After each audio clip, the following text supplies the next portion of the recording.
Les institutions culturelles sont de plus en plus nombreuses à produire leurs podcasts. Comment définir sa stratégie éditoriale, choisir son format ou encore comment le diffuser et assurer sa promotion? C'est le sujet du jour de Sans réserve, le podcast du Quai des Savoirs.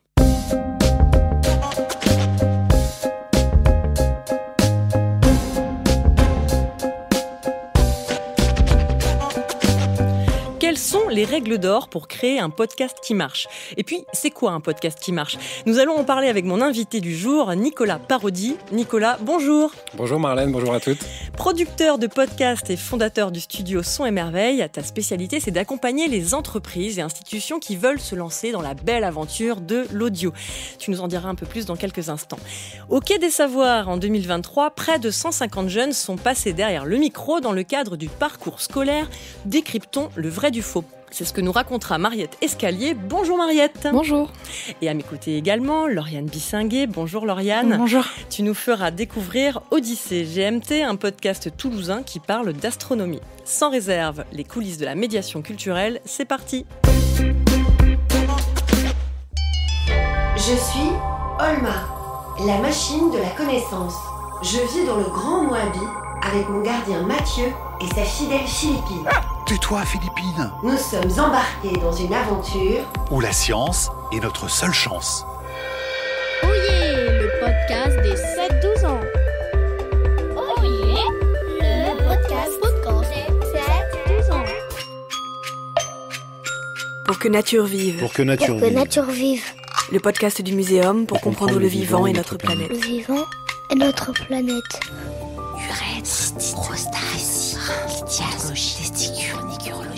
Les chroniques urologiques vous aident à trouver les réponses à toutes vos questions. Alors on vient de l'entendre, la Cité des sciences et de l'industrie, la Casemate, le Muséum d'histoire naturelle ou encore l'Asso française d'urologie, pour laquelle tu as d'ailleurs travaillé sur l'écriture, Nicolas. Il y a une véritable émergence des podcasts scientifiques et il y en a pour tous les goûts. Des interviews, des formats longs, des formats courts, des documentaires. Mais du coup, la première question que j'ai envie de te poser, Nicolas, c'est quoi un podcast? Qu'est-ce qui définit un podcast? Est-ce que tout ce qui est audio est un podcast? Non, tout ce qui est audio n'est pas un podcast, puisque de la musique n'est pas un podcast, par exemple. Pour moi, un podcast répond à une définition assez simple, c'est du contenu audio parlé, pour le différencier de la musique, de préférence diffusé sur des plateformes d'écoute de podcasts, comme Apple Podcasts, Spotify, sous forme de flux RSS, c'est-à-dire c'est un fichier, un type de mécanisme par lequel on peut s'abonner à un podcast. L'abonnement est très important dans un podcast. Tiens, d'ailleurs, tu parles des plateformes de podcasts. Est-ce que tu as des plateformes de prédilection? Sur quelle plateforme il faut se mettre quand on crée son podcast? Alors, il faut être sur le plus possible, puisque de toute façon, la mécanique est très simple et elle est gratuite. Et vous ne payez pas pour être sur Apple Podcasts ou sur Spotify. Il faut à minima être sur ces deux-là, parce que c'est les deux plus importantes. Et puis, de plus en plus, il faut être sur YouTube aussi. Parce que YouTube, même si ce n'est pas une plateforme d'écoute de podcasts, oui, absolument, il y a de plus en plus de podcasts. Et l'intérêt, donc des podcasts qui sont diffusés sous forme de vidéo, évidemment, parce que YouTube, c'est une plateforme de vidéo. Donc, c'est au mieux une image fixe, la vignette du podcast avec des sous-titres, et parfois un petit peu plus, mais à minima c'est ça. Et la raison pour laquelle il faut être sur YouTube, c'est parce que son algorithme de recommandation fait que vous allez tomber, ou vos auditeurs vont pouvoir tomber sur votre podcast un peu de manière justement ciblée, contrairement aux plateformes d'écoute de podcasts qui, elles, ne lancent pas automatiquement derrière un nouveau podcast qui correspond à vos centres d'intérêt. Ok, et outre le fait qu'il y a les algorithmes de recommandation, il y a une vraie pratique des publics pour aller écouter des podcasts sur YouTube? Absolument, tu sais que de plus en plus, pas de plus en plus, pardon, mais avec un abonnement à YouTube, on peut écouter YouTube sur son téléphone en ayant le téléphone dans sa poche, c'est-à-dire en n'ayant pas l'application YouTube ouverte, ce qui est problématique quand on le fait quand on a le téléphone dans la poche, parce que ça ne sert à pas de s'arrêter. Donc il y a de plus en plus de gens qui effectivement écoutent des podcasts sur YouTube. D'accord. Et on parlait du coup des gens, des publics, des auditeurs. Est-ce que tu as une idée de qui sont les auditeurs de podcasts en France? Oui, il y a des chiffres qui sont connus. Je peux t'en citer quelques-uns. À l'occasion du Paris Podcast Festival, tous les ans, il y a une étude qui est publiée, qui est commanditée par le Paris Podcast Festival. D'accord. Et aux dernières nouvelles, les auditeurs et auditrices de podcasts sont un public plutôt jeune, en tout cas plus jeune que la moyenne des Français, 35 ans. Alors que la moyenne en France est autour de 42 ans, me semble-t-il. Jeunes, plutôt urbains, en grande majorité urbains. Des foyers qui contiennent des enfants, donc des familles écoutent beaucoup à 60%, et plutôt CSP+. Donc on est sur des profils qui collent pas mal au profil des institutions culturelles. Absolument, ouais. Mais ceci dit, il y a du public pour tous les podcasts. C'est ça qu'il ne faut pas perdre de vue. Bien sûr. On pourra peut-être en reparler. Ouais. Moi, j'avais une petite question, parce que j'ai vu que tu avais vécu en Angleterre. Ouais. Et à ton retour en France, je me demandais si tu avais vu une certaine différence au niveau de la pratique des publics ou peut-être au niveau des contenus qui étaient proposés entre Outre-Manche et contenus français. Parce que j'ai quand même l'impression que ça reste une pratique assez nouvelle en France. Oui, alors, moi j'écoutais pas mal de podcasts américains quand j'étais en Angleterre.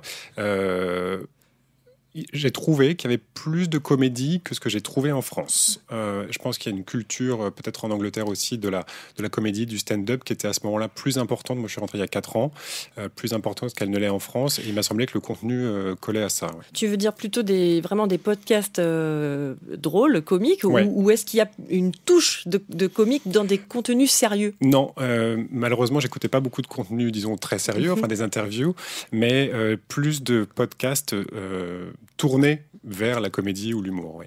Ok. Revenons au format de podcast. Il en existe plein. Comment tu accompagnes, toi, justement, les entreprises, les institutions qui viennent te voir et te disent on veut monter notre podcast. Comment ils choisissent, en fait, le format court, long, interview, documentaire Mais ça dépend beaucoup de ce qu'on dit et de qui le dit. Un format, donc pour être clair, on parle de plein de choses. On parle des interviews en studio, des interviews dehors, des micro-trottoirs, des récits, des chroniques à une voix, des témoignages à une voix, des documentaires, des enquêtes journalistiques où on mêle plusieurs voix, des experts, des témoins et ainsi de suite, et un narrateur. Donc il y a plein de formats et il y a des durées aussi très différentes. Donc la première chose que moi je propose, c'est de comprendre ce qu'on veut dire, à qui on veut le dire et qui va le dire. Et en fonction de ça, on peut décider du format. Et à quelle fréquence on va le dire aussi. Parce que le format, si on comprend la durée dans le format, dépend beaucoup de la fréquence à laquelle on va publier un podcast et du temps qu'on a pour le préparer. Oui, c'est un vrai sujet, ça, la fréquence. Est-ce que faire un podcast une fois par mois ou une fois par trimestre ou est-ce qu'il faut le faire une fois par semaine ? Enfin, comment on choisit ça aussi ? Il y a une nécessité de régularité quand on produit un podcast ? Alors, on le disait pas mal il y a 3 ans, je trouve. Je l'entends beaucoup moins maintenant, mais d'expérience, oui. Alors, il y a des podcasts qui marchent, qui ne sont pas du tout réguliers, qui sont des séries de 6-8 épisodes, qui sont très très bien produites. Oui. Voilà, parce qu'il a fallu beaucoup de temps pour les produire, pour les écrire, et elles durent dans le temps parce qu'elles sont de très bonne qualité et qu'elles s'écoutent encore dans 1 an, dans 2 ans, et qu'on peut se les recommander une fois qu'on les découvre. Quand on est une institution et qu'on cherche à attirer à soi un public ou à...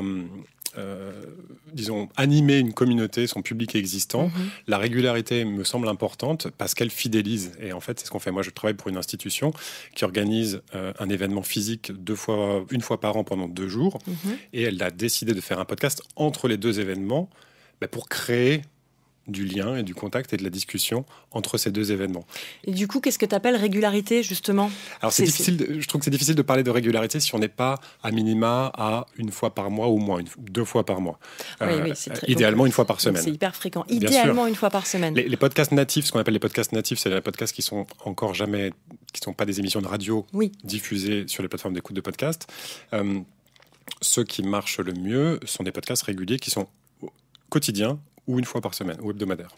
Et si on fait, parce que ça marche quand même, il y a des podcasts qui sont un peu moins réguliers, est-ce qu'il y a des choses à faire entre ces sorties de podcasts pour assurer une continuité dans le lien justement avec les auditeurs ou... Oui, absolument. Si votre podcast, parce que vous n'avez pas le temps, ou que vous n'avez pas les moyens, ou que le sujet prend du temps à creuser, et que votre podcast n'est pas plus fréquent qu'1 fois par mois, moi ce que je recommande, et même s'il est 2 fois par mois, donc 1 fois tous les 15 jours, je recommande d'avoir des petits extraits de l'épisode à venir ou qui vient de se passer, qu'on diffuse entre 2 pour créer, qu'on diffuse sur les réseaux sociaux. Sur les réseaux sociaux, absolument. Okay. Absolument. Ouais, donc, en l'occurrence, pas nécessairement sur les plateformes d'écoute de podcast, pour créer, pour prendre la parole et créer du lien et parler du podcast. En fait, le podcast, c'est aussi une occasion de prendre la parole, c'est aussi une occasion d'exister en dehors du contenu qu'on va traiter.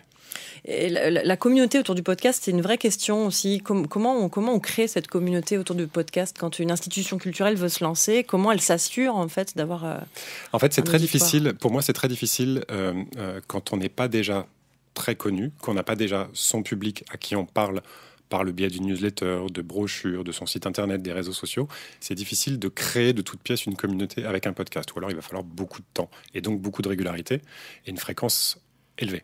Donc il faut aller chercher les publics qu'on a déjà. Voilà, ça c'est ma recommandation. Particulièrement si on est une institution, on va d'abord chercher à s'adresser au public à qui on parle, parce que c'est en lui parlant déjà, par les canaux que j'ai cités, qu'on va pouvoir leur faire connaître le podcast.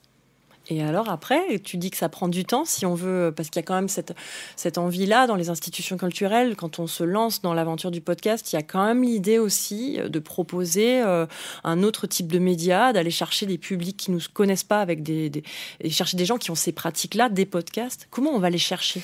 Alors, il y a des partenariats qui peuvent se mettre en place avec d'autres canaux de diffusion, de la presse par exemple, ou des institutions partenaires, ce qui permet d'aller chercher le public de ces partenaires. Et puis il y a le bouche à oreille, il ne faut pas le négliger aussi. Au bout d'un moment, un podcast, pareil, par la régularité, rentre dans les habitudes d'écoute de son public et donc est plus facilement partageable par ce public, où on en parle plus facilement que quand c'est un épisode qui arrive une fois tous les 2 mois ou 3 mois. On l'oublie aussi rapidement qu'il est sorti.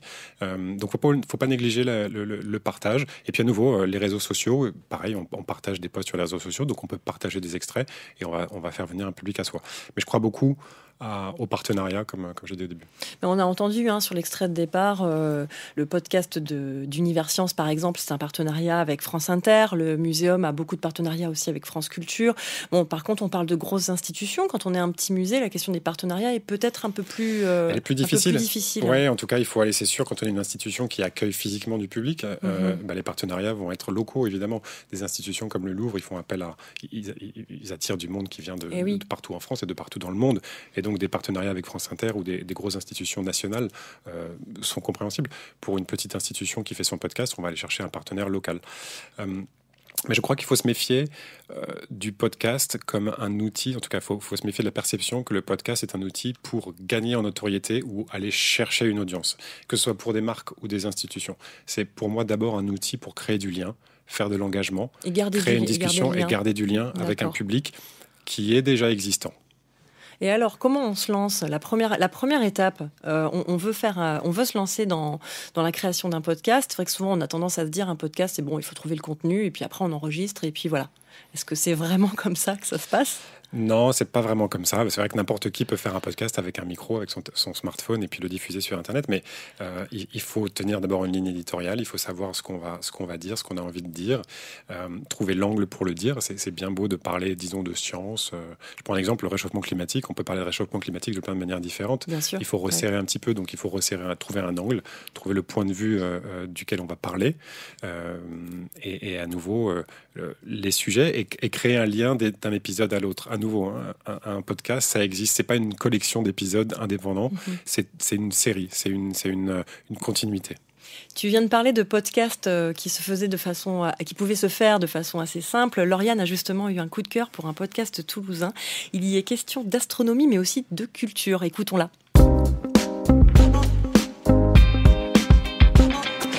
Et oui, ma découverte, mon coup de cœur, comme tu l'as dit Marlène, c'est Odyssée GMT. GMT, c'est pour Good Morning Toulouse, la radio sur laquelle il est diffusé.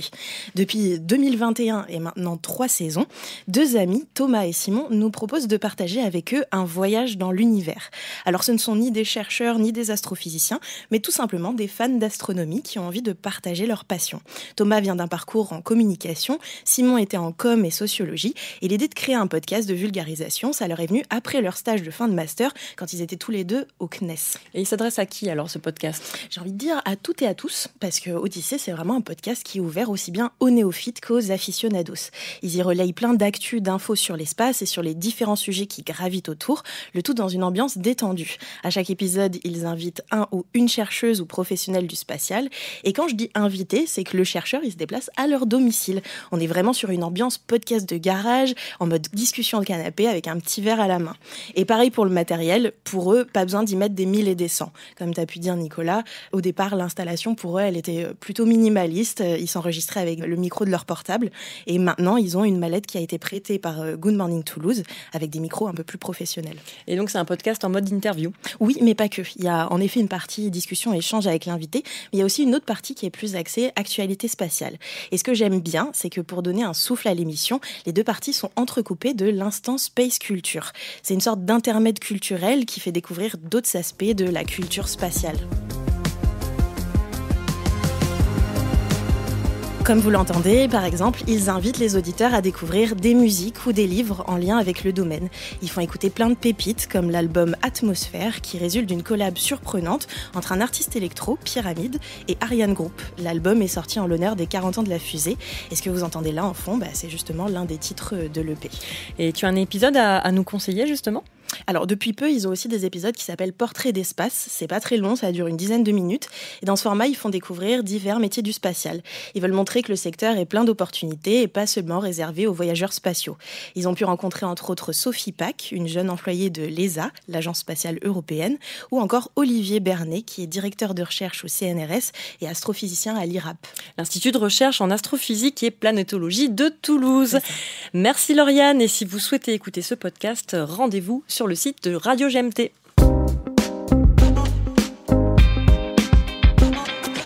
Vous écoutez toujours Sans réserve, le podcast de la médiation culturelle, et aujourd'hui, on s'intéresse au podcast. Alors, Nicolas, on vient de le voir avec Lauriane, c'est possible de créer son podcast avec très peu de matériel, en mode garage. Quand on veut produire un podcast institutionnel, moins bien, on est d'accord. On est quand même sur du podcast de marque, on peut dire ça. Oui, on est sur des podcasts qui doivent asseoir l'image de marque d'une institution, donc il faut rester dans la même ligne que l'institution. Ceci dit, je salue l'effort, c'est sympa de parler high-tech et espace dans un garage. Moi, au contraire, j'aime bien ces deux extrémités-là. Et alors, outre le contenu que les équipes peuvent fournir si elles veulent travailler dans les institutions culturelles sur le podcast, qu'est-ce qu'il faut après pour pouvoir produire un podcast de qualité ? Est-ce qu'il faut absolument un accès à un studio ? Y a vraiment la question de comment on gère la post-prod, comment ça se fait un podcast ? Ouais, j'ai envie de te dire qu'il faut être bien entouré. C'est important, plutôt que de le faire tout seul. Il y a des tas de gens qui ont déjà des idées, veulent faire un podcast, mais se rendent pas bien compte des petits trucs et astuces et des difficultés. Il n'y a pas besoin d'être dans un studio. Au contraire, moi j'aime beaucoup les podcasts qui se passent sur place quelque part. Et comment tu travailles, toi ? Raconte-nous comment tu travailles avec tes clients. Ça dépend des clients, en fait. Donc effectivement, il y a beaucoup de choses qui peuvent se faire à distance. Il y a beaucoup de choses que moi je fais à distance. Et il y a beaucoup de choses que je fais. Il y a des choses que je fais sur place, en face à face, pas nécessairement dans un studio. Des interviews en face à face, des interviews où on suit une personne pendant plusieurs jours. J'ai fait ça pour une marque récemment. Donc en esprit documentaire. Je crois que pour répondre à ta première question, il faut commencer par bien poser ce qu'on veut dire et comment on veut le dire. Ça je l'ai déjà dit. Le message. Ensuite, il faut quand même une petite technique et du bon matériel pour capter un son. La qualité du son est très très importante. Là, aujourd'hui, on est dans un studio avec du bon matériel, du micro, et ça s'entend. C'est très différent que si on était dehors dans la rue avec nos portables, évidemment. Et puis, il ne faut pas négliger tout ce qui se fait au montage. Donc, on a beau écrire une première fois ce qu'on veut dire, quand on fait de l'interview, pas nécessairement quand on fait de l'émission radio comme ici, mais quand on fait de l'interview, il y a 50% de l'histoire et de l'interview qui peut se raconter au montage. C'est-à-dire que tu post-prod, tu vas vas couper, exactement. Ce qu'on appelle la post-production, c'est effectivement tout ce qui se passe après l'enregistrement proprement dit. Donc à la fois le montage, ce qu'on choisit de garder, dans quel sens on choisit de le mettre, si on choisit de changer, et puis tout le travail derrière de rajout de musique par exemple, d'enregistrement d'une intro, d'une conclusion, et le mix, ce qu'on appelle le mixage, c'est-à-dire tout le travail sur le son et la voix. Donc 50% de l'histoire s'écrit au montage, mais à nouveau, selon les formats, si on se fait une interview comme ça, il y aura peut-être beaucoup moins de flexibilité pour raconter une histoire différente que celle qu'on aura donnée pendant l'interview. Je rebondis sur ce que tu viens de dire. Donc, l'identité sonore, c'est important. Nous, on a fait le choix de faire appel à Arnaud Alivan, donc, qui a fait la BO du livre de Damasio. Donc, on est resté dans cet esprit un peu comme ça, Quai des Savoirs. Tout le monde, j'imagine, ne peut pas faire appel forcément à un producteur. Donc, on fait comment quand on veut créer comme ça l'identité sonore de son podcast ? Ouais, t'as raison de le dire. L'identité sonore, c'est très important. Et c'est pas seulement la voix de quelqu'un qui parle. Les gens ont tendance à dire « Oh, ma voix est pas terrible pour l'audio ». Moi, je pense pas. Effectivement, il y a des voix qui sont plus chaudes que d'autres, mais c'est pas très important dans le cas d'un podcast. L'identité sonore, c'est effectivement toute la musique, tout l'enrobage qu'on met autour. Quand on n'a pas accès ni à un compositeur, ni à une musique existante, il y a ce qu'on appelle des bibliothèques de sons qui existent. Et pour 50 €, vous pouvez acheter une musique avec parfois même plusieurs déclinaisons que vous pouvez utiliser dans votre podcast. Donc vous n'allez pas vous ruiner, même si vous êtes une institution avec des moyens limités, à créer, ou en tout cas à choisir une identité sonore par le biais de la musique. Alors moi, je voudrais terminer avec un petit cas pratique, parce qu'on a quand même pas mal parlé de grosses institutions tout à l'heure, avec les partenaires médias, comme Universcience, comme le Muséum d'histoire naturelle. je travaille dans un petit musée toulousain et j'ai envie de me lancer dans l'aventure du podcast. Je voudrais travailler sur un podcast qui permet d'accéder au contenu de mon musée pour mes publics. Qu'est-ce que je fais ? Qui je vais chercher ? Avec qui je travaille ? Quelle est la première étape du travail ? Comment je me lance ? Alors, c'est bien d'avoir déjà des références de type de podcast qu'on aime et vers lequel on veut tendre. Déjà pour pouvoir ensuite parler avec la personne qui va vous accompagner. Et la personne qui va vous accompagner, donc celle que vous pouvez contacter, c'est des gens comme des gens qui ont des studios de production de podcasts ou de conseils en podcast. Qui ne sont pas nécessairement des journalistes, qui peuvent être des ingénieurs du son ou pas, mais qui ont l'habitude de ce médium-là.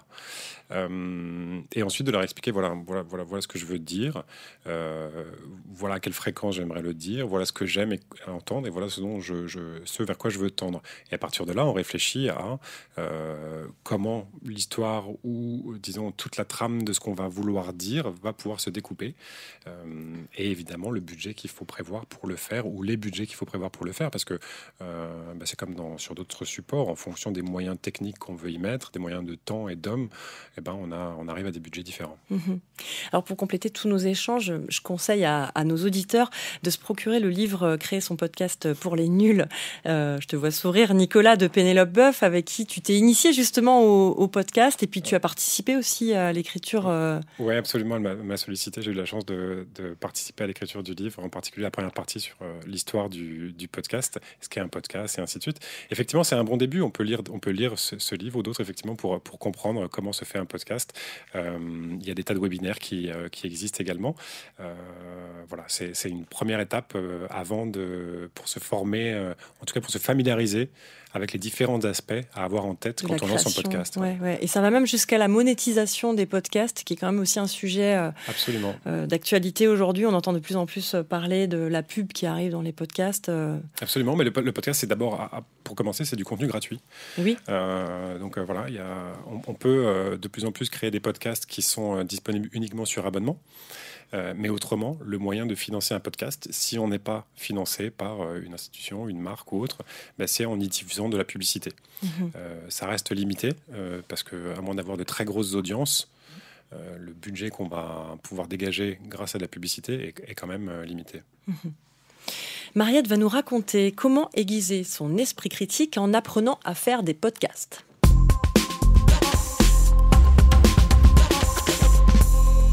Et si le podcast devenait lui-même un outil de médiation pour exercer son esprit critique, pour inciter en tout cas les jeunes à l'exercer, en les faisant enregistrer une émission où ils ont tout réalisé de A à Z.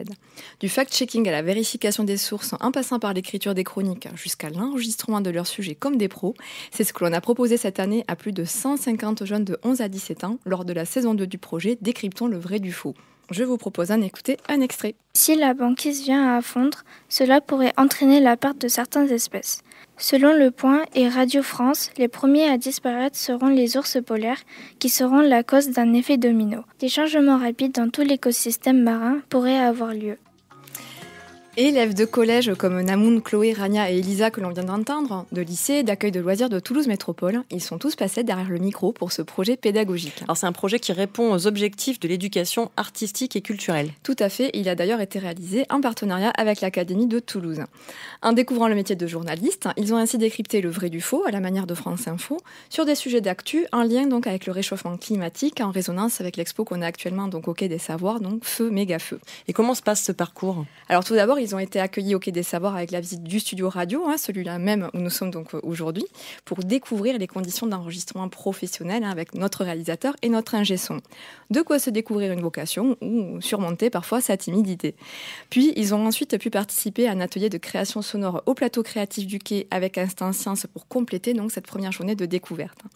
Ensuite, des rencontres avec des professionnels dans leur classe, notamment pour le travail de rédaction et de production, où ils ont été accompagnés par les journalistes de l'atelier de l'info. Et pour finir, l'enregistrement des chroniques. Oui, le climax du projet, ces chroniques qui ont été post-produites par le Quai pour être compilées dans une émission diffusée par le Quai des Savoirs, donc sur Campus FM, mais aussi programmées sur la web radio et dans les cours de SVT dans des collèges participants. Une belle façon de valoriser le travail de ces jeunes pour ce projet original.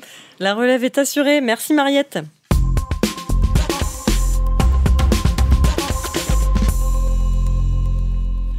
Nicolas, tu voulais réagir ? Mais oui, parce que je trouve ça super intéressant, parce que c'est une bonne illustration de la chronique que vient de faire Mariette, parce que je ne savais pas qu'elle allait parler de réchauffement climatique, et tout à l'heure, quand je parlais de l'angle, mais c'est ça en fait. On peut choisir de parler du réchauffement climatique en faisant parler des enfants. On n'est pas obligé d'aller sur place auprès de communautés qui vivent au bord de l'eau et dont le niveau d'eau va impacter le niveau de vie.